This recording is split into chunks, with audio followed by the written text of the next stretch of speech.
कब्रों के बारे में कुछ सवालात है। सबसे पहले सवाल ये है, क्या हम कब्रों को पुख्ता कर सकते हैं?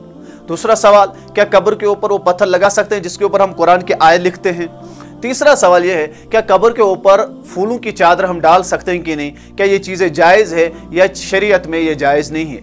याद रखें, हमें इन चीज़ों को शरीयत की रूह से देखना चाहिए, क्या हदीस में और क्या शरीयत में जायज़ है या नाजायज़ है, फिर उस एतबार से हमें अमल करना चाहिए। सबसे पहले कब्र को पुख्ता करना, इसके बारे में कुरान और अहदीस में नबी पाक सल्लल्लाहु अलैहि वसल्लम ने फरमाया कि कब्रों को पुख्ता करना बिल्कुल भी जायज़ नहीं है। चाहे आप सीमेंट करें, कुछ भी पुख्ता करने की ममानियत है और शरीयत में बिल्कुल भी जायज़ नहीं है, नाजायज़ और हराम है कि आप कब्रों को पुख्ता करें।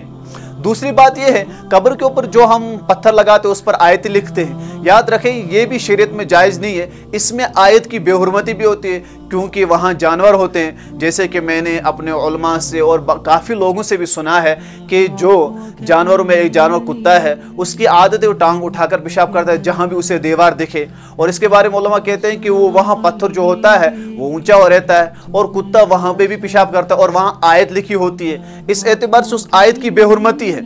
आप खुद भी मुशाहदा करो, आप देख ले, हमने भी देखा होगा। तो इस वजह से कुरान जो आयत लिखी होती है उसकी बेहुरमती होती है। इस वजह से कुरान की आयत भी लिखना जायज़ भी नहीं है और शरीयत में भी इसकी इजाज़त नहीं है। तीसरी बात, क्या हम फूलों की चादर डाल सकते हैं? याद रखिए, फूलों की चादर भी कब्र के ऊपर डालना बिल्कुल भी जायज़ नहीं है। चाहे आप फूल डालें, जैसे कि हमारे यहाँ ईद के दिन फूल कटोरे में लिया जाता है और कब्रों के ऊपर डाला जाता है, कहते हैं इससे जो कब्र के अंदर उसे राहत पहुँचती है। याद रखें, ये बिल्कुल भी जायज़ नहीं है, शरीयत में इसका कहीं भी सबूत नहीं है। अल्लाह तबारक व तआला मुझे भी और आपको भी इन बातों पर अमल करने की तौफीक अता फरमाए और शरीयत और दीन को समझने की तौफीक अता फरमाए। आमीन सुम्मा आमीन।